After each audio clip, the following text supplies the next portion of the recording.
Unfortunately, cancer is on the rise for our pets. There's a variety of reasons, and what I'm going to focus on for this episode is talking to you about what I would do or what you should consider if you are either facing a cancer diagnosis with your pet or you have a pet that breed specifically is prone to certain types of cancers, or you've had a pet before have cancer and now you want to be mindful of it. And I totally understand. I want to help support my pet to not have that kind of journey in their health. And so, one of the first things to do is, and this is going to be way easier said than done, is to not panic. And I get it because I probably would feel a sort of angst getting that diagnosis. And the reason I say that is our pets can literally pick up when we are anxious. We release a hormone called oxytocin when we are stressed, and they can sense that. And so, as best as possible, trying to help regulate that. I'm not saying don't be scared. I'm not saying don't be upset, but really try and manage that emotion so that our pets can also have the support that they need for their nervous system. We don't talk about their nervous system nearly enough. And so what I'm not going to say is to not Google, because it's very possible that you could find the exact professional that you were looking for to help walk you through this. Maybe you're someone that wants an integrative approach. So it's like, hey, I know that maybe my dog needs a surgery or it needs the chemo. And also, I know that there are side effects from that and how I can help support my dog. And so, what I'm not saying is don't Google, don't search, because you may find the exact person or community that you're looking for. I personally see, I have a mindset change that when somebody comes to me and they're like, I've Googled and I've researched, not always, but I see it as an opportunity that this person is open to a conversation because they're wanting to find the answer. So I'm going to go through my list here on what we want to focus on if you are kind of mindful of cancer in your pet. And some of this will depend on the species. Is your pet a dog or cat? The age. Are they young? Are they middle aged? Are they old? What other medical conditions do they have? Do they have diabetes? Are they overweight? Do they have arthritis? Do they have another medical condition? So these are all things to factor into that. So let your goal be to help them find comfort, to help support their immune system, to help support their inflammation, to help support their gut. That is what I hope this all can be rooted in and their quality of life. So, no surprise, I'm starting with nutrition. Nutrition can be medicine. And so, if you are faced with this diagnosis, or you are mindful that your breed is maybe prone to it, or your dog has had cancer in the past and they have recovered from it, maybe it is a type of skin cancer, a mass on them, or they had a cancer in them and it was surgically removed in one of their organs. Nutrition can be medicine. So first off is I would get them off a highly processed food. What is highly processed are very traditional kibbles, are very ultra processed. So I would get them off the ultra processed food to help their gut, to help their immune system. I would focus on high quality protein, so lean muscle meats, lean meats as well, but they also need fat. So focusing on high quality protein. I would, the reason I would reduce ultra processed as well is that a lot of these ultra processed foods are very high in carbohydrates. Very traditional kibbles are. And those carbohydrates are starchy and they convert to glucose. That is food for cancer. And so if we can help in that aspect starve this cancer, I know I have had people come to me and they're like, hey, my dog is facing a cancer diagnosis. I want to put them on a keto type diet. I need help doing that. And so being mindful of the macronutrients, the carbs, the fat, the fiber, the protein in your dog's food absolutely can be medicine and be part of their support and a tool in your toolbox. Focus on healthy fats, omega-3s. What I would probably be avoiding is sunflower oil, canola oil, vegetable oil, oleic, sunflower or safflower oil. These are very high in omega-6. And while our pets do need omega-6, there are better ways to get them other than these oils. A, how they're processed, and B, they're very rich in omega-6. And so the imbalance can happen with our omega-3 and omega-6. If you haven't listened to my episode on seed oils, highly would recommend it. In fact, I want to say it's like episode 3.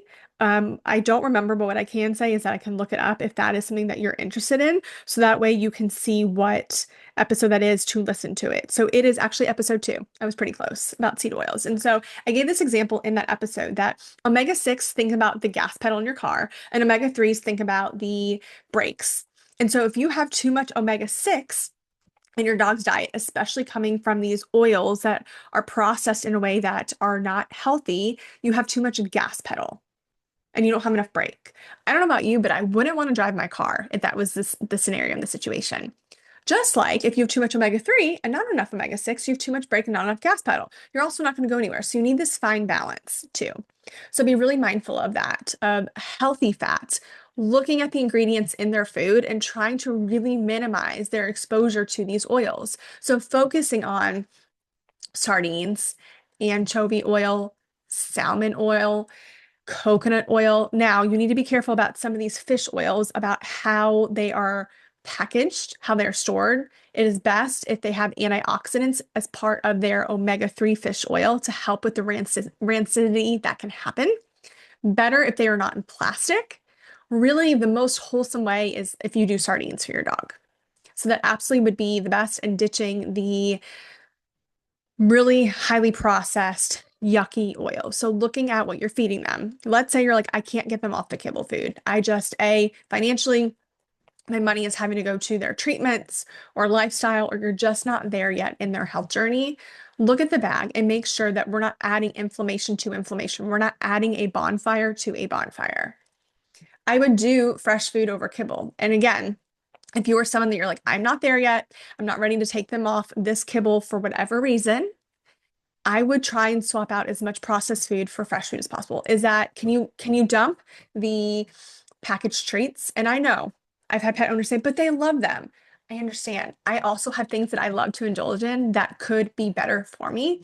And so I promise you that your dog or your cat is going to still love you and still be happy without those. So, and it may take some time on figuring out what that swap could be, but what fresh foods can we do? What fresh fruits, limiting, even though they're not terribly high in sugar, what vegetables can we do? What homemade things can we make? In fact, I have a pet owner that I'm currently helping support through a after nutrition consult with the email support, because they had recipes formulated and they used to purchase these Starbucks kind of like egg bites. And I said, hey, here's the thing with those, is that you can't really control what's going in them.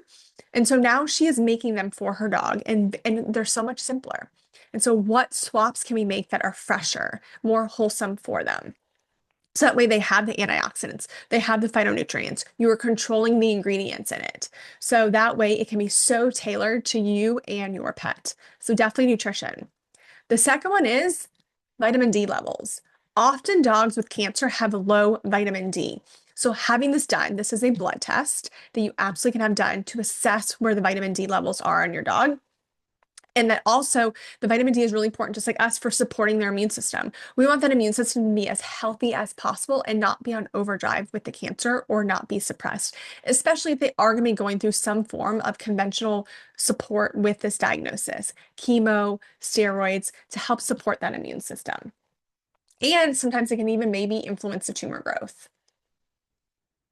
The next one is ozone therapy. So this is something I recently have immersing myself in learning more about. And there are some facilities, there are some practitioners that offer this, and it can be delivered in so many ways. It can be delivered rectally, it can be delivered topically, it can be delivered through shampoos, it can be delivered through fluids. So there's a lot of different ways that ozone therapy can be delivered to your dog. It increases oxygen utilization, and that is really important because it can help reduce inflammation.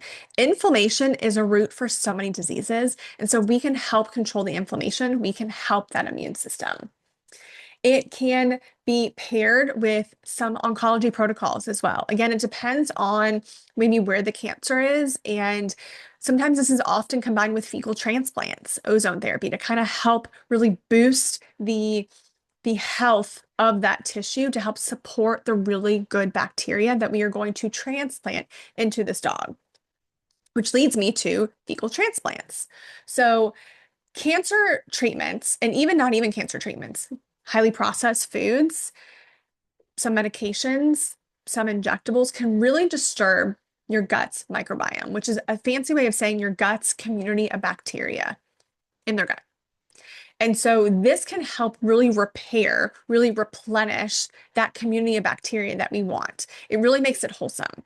It really focuses on specific good bacteria. And so it can also help to support that really good gut diversity, which is what we want for a stronger immune system. And so research in human oncology has really shown promise. I have read several articles, several case studies. I've seen several colleagues share about fecal transplant being a really good core part of cancer diagnosis support and treatment. And so doing the fecal transplants. Now, it's not as simple as just taking a random dog's poop. These are dogs that are qualified to essentially donate their fecal material because they have a really good diversity to their gut bacteria. And so it's almost like a blood donor, is that it is screened and it is proper to donate to that. So doing the fecal transplant. And fecal transplants can be really good even beyond the cancer diagnosis or cancer support. Allergies, autoimmune conditions, there's a lot of really good purposes for it, but especially in cancer diagnosis. And often the fecal transplant and the ozone therapy are done in tandem. Supplements. This is very easy for you to add to your pet's routine. So medicinal mushrooms, turkey tail, wonderful for cancer support. Absolutely wonderful. Reishi, cordyceps, wonderful mushrooms that have shown really good immune support as well. Omega-3 fatty acids, I alluded to that earlier. Really, if you can do it in like from the sardine form, like actual sardines versus an oil would be best. But if you're going to go with an oil, making sure it's packaged in a light protective container, preferably metal or glass, and that there's some sort of antioxidant in it, like vitamin E, for example, some sort of antioxidant in it to help with that omega-3 not becoming rancid. Curcumin, so think of like almost like turmeric. It is anti-inflammatory, it can be anti-tumor. Some dogs do better with turmeric than others, but turmeric-based supplements, sometimes also when you're looking at turmeric or curcumin, is having a little bit of black pepper in there. It helps really the efficacy of the turmeric. So if you find a supplement that is designed for your dog and it has black pepper in it, more than likely it's going to be a really good supplement to add. Probiotics. Probiotics, yes, being intentional with the probiotics. And so the more I learn about probiotics, the more I'm not like, here's this one. Probiotics, I think, are best when they are rotated. The types, maybe this is different brands, different formulations, capsule versus powder. Adding one in that is a yeast-based probiotic, like a Saccharomyces, because that can really help when it goes through the stomach. It is very protected and it can make its way through. Some of these probiotics don't really withstand the stomach acid because our dogs and our cat's stomach is very acidic. And so having something that can make it through, and why I'm saying rotate is hopefully we're using different products that have a different variety of probiotic strains. Now, what's really important with probiotics is that there's also a prebiotic in there because that is essentially the food for the probiotic. So being intentional about our probiotics, but to help gut immune support. CBD sometimes, if it's carefully sourced, can really help with inflammation, with pain, maybe even with appetite support. So what I don't know is a specific one right now. It is something that I think you can look into and to help with your dog, with your cat, with their support going through this. Mistletoe therapy, I have read a lot about. I've heard wonderful things. So these are things if you come across or they are mentioned to you, this may be something for you to look into. So it is widely used in human oncology in Europe, and it is starting to become more popular here in the States in an integrative and holistic approach for our pets in veterinary medicine. It can help the immune system. It can be anti-tumor as well. So it's almost like the scale. So building the immune system, decreasing the tumor, which is ideally what we want. And it can be done through injection. So this is something that you'd have to do in a hospital setting more than likely, or if you find someone who's integrative and can come to your house, but essentially it has to be under the care of a veterinarian. And so we're seeing really good results with that. Also vitamin C, I have seen really good results with or reports with that is done IV. And so you being aware of all these potentials to either ask, hey, do you offer these? Or if they're presented to you, if you find an integrative veterinarian, if you find a holistic veterinarian and they're brought up to you, be like, I've heard about this. I heard about this on a YouTube episode. I heard about this on a podcast episode, that you are familiar with this and that these are things, these are tools in your toolbox. So that way, when it comes time, you open that toolbox up and you can see what tool you are needing. Lifestyle environment, not talked about enough. And I kind of alluded to this in the beginning about, hey, it is very easy to say don't panic, but when your precious furry family member is facing a diagnosis that nobody wants to deal with, I understand. There are so many what ifs.